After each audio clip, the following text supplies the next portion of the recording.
ನರಕ.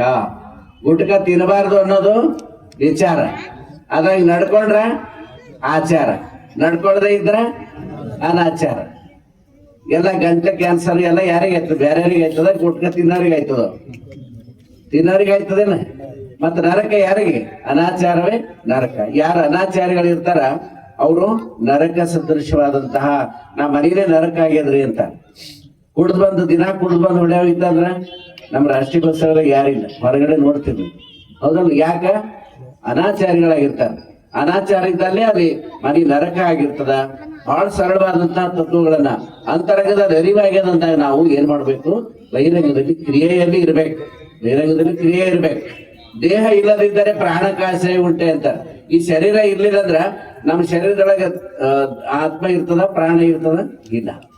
ಆ ಪ್ರಾಣ ಇರ್ಬೇಕಾದ್ರೆ ಏನ್ ಬೇಕು? ಶರೀರ ಬೇಕು. ದೇಹವಿಲ್ಲದಿದ್ದರೆ ಪ್ರಾಣಕಾಶಯ ಉಂಟೆ. ಮತ್ತ ನಮ್ಮ ಮುಖ ಕಾಣಬೇಕಾದ್ರೆ ಏನ್ ಮಾಡ್ಬೇಕು ನಾವು? ಏನ್ ಬೇಕು?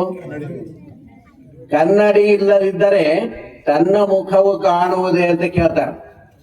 ತನ್ನ ಮುಖವು, ಕನ್ನಡಿ ಇಲ್ದವ್ರ ಮುಖ ಕಾಣ್ತದ ಇಲ್ಲ? ಕಾಣ್ತದ. ಯಾರ ಮುಖ ಕಾಣಿಸ್ತದ?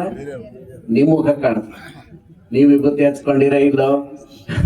ನೀವು ಬಿಳಿ ಬಟ್ಟೆ ಉಟ್ಕೊಂಡಿರಿಲ್ಲ? ಕಾಣಿಸ್ತದ. ಆದ್ರೆ ನನ್ನ ಮುಖದ ಏನದ ವಿಭೂತಿ ಐತಲ್ಲ, ನನಗ್ ಕಾಣಿಸ್ಬೇಕಾದ್ರೆ ಏನ್ ಬೇಕು? ಕನ್ನಡಿ ಬೇಕು. ಕನ್ನಡಿ ಇದ್ರೆ ನಮ್ಮ ಮುಖ ನಮಗೆ ಕಾಣಿಸ್ತದೆ. ಅದಕ್ಕೆ ಚನ್ನಬಸವಣ್ಣವರು ಒಂದೊಂದು ವಚನಗಳು, ಶಬ್ದಗಳು ಕೂಡ ತೂಗಿ ಹೇಳ್ತಾರೆ. ಕನ್ನಡಿ ಇಲ್ಲದಿದ್ದರೆ ಮುಖವು ಕಾಣುವುದೇ ಅಂತ ಕೇಳ್ಬೋದಿತ್ತು. ತನ್ನ ಮುಖವು ಕಾಣುವುದೇ ಅಂತ ಯಾಕೆ ಹೇಳ್ತಾರಂದ್ರ, ಕನ್ನಡಿ ಇಲ್ಲದೆ ಇದ್ರೆ ನಮ್ಮ ಮುಖ ನಮ್ಗೆ ಕಾಣ್ಲಿಕ್ಕೆ ಸಾಧ್ಯನೇ ಇಲ್ಲ. ಹೌದಲ್ರಿ? ಸಾಕಾರ ನಿರಾಕಾರ ಏಕೋ ದೇವ ಕೂಡಲ ಚನ್ನ ಸಂಗಯ್ಯ. ಸಾಕಾರ ಅಂದ್ರ ನಮಗ ಸಾಕಾರವಾಗಿರ್ತಕ್ಕಂಥದ್ದು ಕ್ರಿಯೆ. ನಿರಾಕಾರ ಯಾವುದು ಅಂದ್ರ ಜ್ಞಾನ. ನಿರಾಕಾರವಾದಂತ ಜ್ಞಾನ. ಈ ಕೆಲವ್ರು ಹೆಣ್ಮಕ್ಳು ಇರ್ತಾರೆ, ಬೇರೆ ಮಕ್ಕಳಿಗೆ ಪಾಲನೆ ಮಾಡೋದು ಬಿಡ್ರಿ. ಸತ್ಯದೇವಿ ಮತ್ತದಿ ಯಾರ್ದೋ ಮಕ್ಕಳು, ಯಾರೋ ಈಗ ಅನಾಥ ಮಕ್ಕಳು, ಬಡವರು ಎಲ್ಲರಿಗೆ ಸಾಕ್ತಾ ಇದ್ದಾರೆ. ಕೆಲವ್ರು ಹೆಣ್ಮಕ್ಳು ಹೆಂಗಿರ್ತಾರಂದ್ರ ಅವ್ರ ಮಕ್ಕಳಿಗೆ ಅವರಿಗೆ ಸಾಕೋದೇ ಕಷ್ಟ ಆಗಿರ್ತದೆ. ಯಾವ್ದಾರ ಮಠದಾಗ ಬಿಡ್ಬೇಕ್ರಿ, ಎಲ್ಲಾರ ಬಿಡ್ಬೇಕ್ರಿ ಅಂತಿರ್ತಾರ, ಬೇಜಾರಾಗಿರ್ತು. ಆದ್ರೆ ಯಾವ್ದೋ ಮಕ್ಕಳಿಗೆ ಸಾಕೋದು ಇದೆಯಲ್ಲ, ಇದು ಹೌದಲ್ಲ? ಮಕ್ಕಳ ಮೇಲೆ ಪ್ರೀತಿ ಇದೆ ಅಂದ್ರೆ ಏನರ್ಥ ಅದು ಅಂದ್ರೆ, ಮಕ್ಕಳಿಗೆ ಸ್ನಾನ ಮಾಡಿಸೋದು, ಮಕ್ಕಳಿಗೆ ವಿಭೂತಿ ಹಚ್ಚೋದು, ಮಕ್ಕಳಿಗೆ ವಚನ ಕಲಿಸೋದು, ಮಕ್ಕಳಿಗೆಲ್ಲ ಜ್ಞಾನ ಕೊಡೋದು, ಪ್ರೀತಿ ಮಾಡೋದೇನಿದಲ್ಲ, ಇದು ಸಾಕಾರ.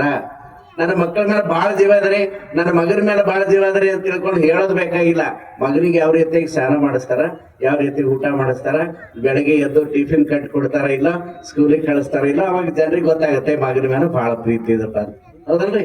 ಪ್ರೀತಿ ಅದಂದ್ರೆ ಏನೋ ಅಲ್ಲಿ ಅವ್ರು ಮಾಡ್ತಕ್ಕಂಥ ಕ್ರಿಯೆ, ಮಾಡ್ತಕ್ಕಂಥ ಸೇವೆ ನೋಡಿದಾಗ ಸೇವೆ ಏನದಲ್ಲ ಸಾಕಾರ, ಜ್ಞಾನ ನಿರಾಕಾರ, ಪ್ರೀತಿ ನಿರಾಕಾರ.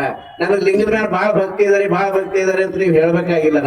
ನೀವು ಯಾವ ರೀತಿ ಲಿಂಗ ಪೂಜೆ ಮಾಡ್ತೀರಿ, ಎಷ್ಟೊತ್ತು ಲಿಂಗ ಪೂಜೆ ಮಾಡ್ತೀರಿ, ಹೂವ ಪತ್ರಿ ಊದಿನ ಕಡ್ಡಿ ಎಲ್ಲ ತಗೊಂಡು ಮಾಡ್ತಿರೋ, ಏನ್ ಸುಮ್ನೆ ಓಂ ಲಿಂಗೇನ 3 ಸಲ ತೀರ್ಥ ಕುಡಿದ್ರ ಅದ್ರ ಮೇಲೆ ನಮಗೆ ನಿಮ್ಗೆ ಭಕ್ತಿ ಆಯ್ತಾ ಇಲ್ಲ ಅಂತ ಗೊತ್ತಾಗ್ತದೆ. ಭಕ್ತಿ ನಿರಾಕಾರ, ನಾವು ಮಾಡುವಂತ ಪೂಜೆ ಸಾಕಾರ. ಅದಕ್ಕ ಸಾಕಾರ ನಿರಾಕಾರ ಒಂದೇ. ನಿಮ್ಮಲ್ಲಿ ಚಲೋ ಪೂಜೆ ಮಾಡ್ತೀರಿ ಅಂದ್ರೆ ನಿಮ್ಮಲ್ಲಿ ಭಕ್ತಿ ಇದೆ ಅಂತ ಅರ್ಥ. ನೀವು ಪೂಜೆನೆ ಮಾಡ್ಲಿಲ್ಲ, ಸುಮ್ನೆ ಬಹಳ ಭಕ್ತಿ ಆದ್ರೆ ನಾವು ಲಿಂಗಾಯತರ ಇದ್ದೇವ್ರಿ ಅಂತಂದ್ರ, ಲಿಂಗ ಎಲ್ಲಿದ್ರಿ ಅಂದ್ರ ಮನೆಗದ್ರಿ ಅಂತಾರೆ. ನಾವು ಲಿಂಗಾಯತರ ಇದ್ದೇವ್ರಿ ಅಂತಾರೆ. ಪೂಜೆ ಯಾರು ಮಾಡ್ತಾರ? ನಮ್ಮ ಮನೆಯವ್ರು ಮಾಡ್ತಾರೆ ಅಂತ ಹೇಳ್ತಾರೆ. ನಿಮ್ ಮನೆಯವ್ರು ಮಾಡಿದ್ರೆ ಅವ್ರ ಹೊಟ್ಟಿ ತುಂಬ್ತದ, ಊಟ ಮಾಡಿದ್ರೆ. ನೀವು ಊಟ ಮಾಡಿದ್ರೆ ನಿಮ್ ಹೊಟ್ಟಿ ತುಂಬ್ತದ. ನಾವು ಲಿಂಗಾಯತರ ಇದ್ದೇವ್ರಿ ಅಂತ. ಹೌದಲ್ರಿ? ಲಿಂಗಾಯತರದ ಬಹಳ ಫರಕ್ ಅದ. ಕುಂಭಮೇಳಕ್ ಹೋಗೋ ಲಿಂಗಾಯತರು ಬೇರೆ, ಶರಣ ಮೇಳಕ್ ಹೋಗೋ ಲಿಂಗಾಯತರು ಬೇರೆ. ಈಗ ಶರಣ ಮೇಳಕ್ ಬರೋ ಲಿಂಗಾಯತರ ಸಂಖ್ಯೆ ಬಹಳ ಕಡಿಮೆ ಆಗ್ಯದ, ಕುಂಭಮೇಳಕ್ ಹೋಗೋ ಲಿಂಗಾಯತರ ಸಂಖ್ಯೆ ಜಾಸ್ತಿ ಆಗ್ಯದ. ಹೌದಲ್ರಿ? ಮಠಾಧೀಶ ಸಂಖ್ಯೆನೇ ಜಾಸ್ತಿ ಆಗ್ಯದ್ರಿ. ಲಿಂಗ ಮ್ಯಾಲ ಹಾಕೊಂಡು ಸ್ನಾನ ಮಾಡತ್ತಾರ. 25 ಕೋಟಿ ಜನ ಸ್ನಾನ ಮಾಡಿದ ನೀರಾಗ ಮುಳುಗದ್ರಲ್ಲಿ ಪಾಪ ಬರ್ತದೋ ಪುಣ್ಯ ಬರ್ತದೋ? 25 ಕೋಟಿ ಜನ ಸ್ನಾನ ಮಾಡಿದ ನೀರಾಗ ನೀವೊಂದು ಬುಟ್ಟೆ ನೀರ್ ಹಾಕ್ರಿ, ಈ ಮಕ್ಕಳು 3-4 ಇದ್ದು ಅದೇ ಬಕೆಟ್ದಾಗ ಇರ್ತಾವ, ಜ್ಞಾನ ಇರ್ತದ, ಅವು ಸ್ವಚ್ಛ ಇರ್ತಾವ, ಹೊಲಸ ಇರ್ತಾವ, ಒಳಕೈತಾವಲ್ರಿ. ಅದಕ್ಕೆ ಎಷ್ಟು ಖರ್ಚು ಮಾಡಿ ಹೋಗ್ಬೇಕ್ರಿ? 70,000 ರೂಪಾಯಿ ಟಿಕೆಟ್ ಪ್ರಯಾಗರಾಜ್ ಹೋಗ್ಬೇಕು. ಒಂದ್ ಸೈಡ್ 1,40,000 ರೂಪಾಯಿ ಕೊಟ್ಟು ಸ್ನಾನ ಮಾಡಿ ಬಂದಿದ್ರಿ ಅಂತ ಹೇಳ್ತಾ ಇದ್ದ ಭೂಪ ನನಗೆ ಫೋನ್ ಮಾಡಿ. ಅಂದ್ರೆ ಹೋಗ್ಬಾರ್ದಂತಲ್ಲ, ನೋಡ್ಬೇಕು. ಆದ್ರೆ ಅದು ಕ್ಷೇತ್ರಗಳು ನೋಡಕ್ ಹೋಗ್ಬೇಕು ವಿನ ಅಲ್ಲಿ ನಾವು ಮುಳುಗಿದ್ರ ನಮ್ಗ ಪುಣ್ಯ ಬರ್ತದ ಅಥವಾ ನಾವು ಮುಕ್ತಿ ಸಿಗ್ತದ ಅನ್ನುವಂಥದ್ದು ತಪ್ಪು. ನಾವು ಟೀಕೆ ಮಾಡ್ತಾ ಇಲ್ಲ. ಅವ್ರ ನಂಬಿಕೆಗಳು ಏನೋ ವಿಚಿತ್ರ ಇರ್ತಾರ ಅವರೆಲ್ಲ. ಆದ್ರೆ ನಮ್ಮ ಧರ್ಮ ಏನ್ ಹೇಳ್ತಂದ್ರೆ ಭೌತಿಕವಾದಂತಹ ನೀರಿನಲ್ಲಿ ಮುಕ್ತಿ ಇಲ್ಲ, ಸರ್ವಜ್ಞ ಕವಿ ಹೇಳ್ತಾರೆ, ನೀ ಪರೆ ಓ ಪರೆ ಪಾಪವೇನು ಕೆಸರೇ. ನಮ್ ತಲೆ ಕೆಸರು ಹತ್ತಿತ್ತಂದ್ರೆ ಏನ್ ಮಾಡೋದು? ಚನ್ನಬಸವಣ್ಣರೇ ಹೇಳ್ತಾರಲ್ಲ, ಮಂಡೆ ಮಾಸಿದ್ರೆ ಏನ್ ಮಾಡ್ಬೇಕು? ಮಹಾಮದ್ಯರ್ ಮಾಡ್ಬೇಕು. ವಸ್ತ್ರ ಮಾಸಿದ್ರೆ ಏನ್ ಮಾಡ್ಬೇಕು? ಮಡಿವಾಳನಿಗೆ ಇಟ್ಟುವುದು. ಈಗ ನಾವು ಚೇಂಜ್ ಮಾಡ್ಬೇಕ್ರಿ, ವಾಷಿಂಗ್ ಮಷೀನ್ಗೆ ಹಾಕೋದು ಅಂತ ಹೇಳಿದೆ. ಹೌದಲ್ರಿ? ವಸ್ತ್ರ ಮಾಸಿದ್ರೆ ವಾಷಿಂಗ್ ಮಷೀನ್ ಹಾಕೋದು.